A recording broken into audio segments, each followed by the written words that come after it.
मेरे साथ बात करने के लिए मौजूद है बीजेपी सांसद मनोज तिवारी जी। सर, राहुल गांधी ने जो स्पीच दी उसमें कहा है ना वो बीजेपी के खिलाफ लड़ रहे हैं ना नरेंद्र मोदी के खिलाफ लड़ रहे हैं, वो हिंदू धर्म की शक्ति के खिलाफ लड़ रहे हैं।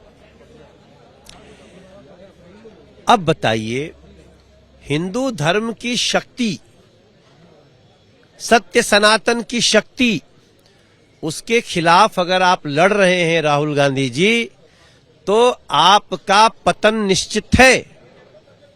क्योंकि सनातन संस्कृति की शक्ति नारी शक्ति है, गरीब शक्ति है, युवा शक्ति है, किसान शक्ति है।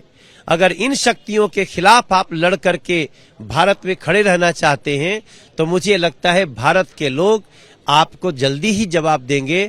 क्योंकि नरेंद्र मोदी जी ने कहा है कि नरेंद्र मोदी के रहते भारत की शक्ति, सनातन शक्ति, हमारी आत्मिक शक्ति, हमारी आध्यात्मिक शक्ति, इसको कोई नुकसान भी नहीं पहुंचा सकता। अब लड़ाई आ गई है, वो शक्ति के खिलाफ है, हम शक्ति के रक्षा में खड़े हैं। गोपाल राय की ओर से आज पीसी की गई, जिसमें कहा गया कि जो सत्येंद्र जैन की जमानत याचिका खारिज हुई है उसको लेकर उन्होंने कहा कि सभी नेताओं को जेल में भी डाल दो तो जनता हमारे लिए चुनाव लड़ेगी।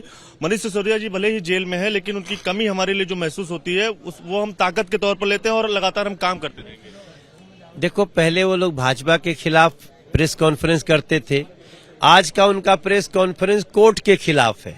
मुझे लगता है कोर्ट को वो बड़ा वाला दंड निकालना चाहिए और इन लोगों को बड़े वाले दंड की दनादन की जरूरत है। आज भी अरविंद केजरीवाल ईडी का जो समन आया था उस पर नहीं गए, जिस पर कहना है कि भाजपा अरविंद केजरीवाल को गिरफ्तार ही करना है, तो उसके लिए समन की क्या ही जरूरत। देश भर में जो एक तरह से बेशर्मी का जो तांडव चल रहा है तो कभी भी गिरफ्तार किया जा सकता है। देखिए,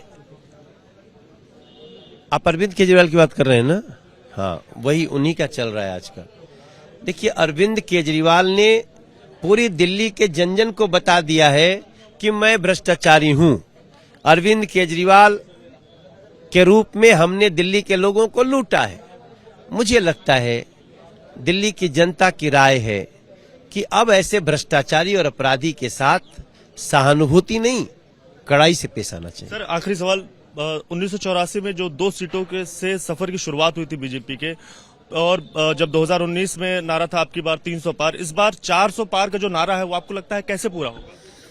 नहीं, अगर बीजेपी को 2 सीट से याद करते हैं तो हम 370 सीट की बात कर रहे हैं और एनडीए के लिए हम 400 पार की बात, सफर की बात कर रहे हैं। तो ये सफर देखिए, ये सफर कर्म से भरा हुआ है, ये सफर कृतित्व से भरा हुआ है, ये सफर सबका साथ सबका विकास से भरा हुआ है, ये सफर भारत को दुनिया में सर्वोच्च स्थान पर पहुंचाने से भरा हुआ है और उसकी जीत होगी।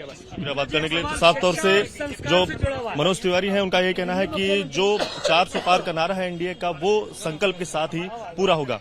कैमरा पर्सन हेमंत के साथ दिव्यांकर तिवारी, एबीपी न्यूज, दिल्ली।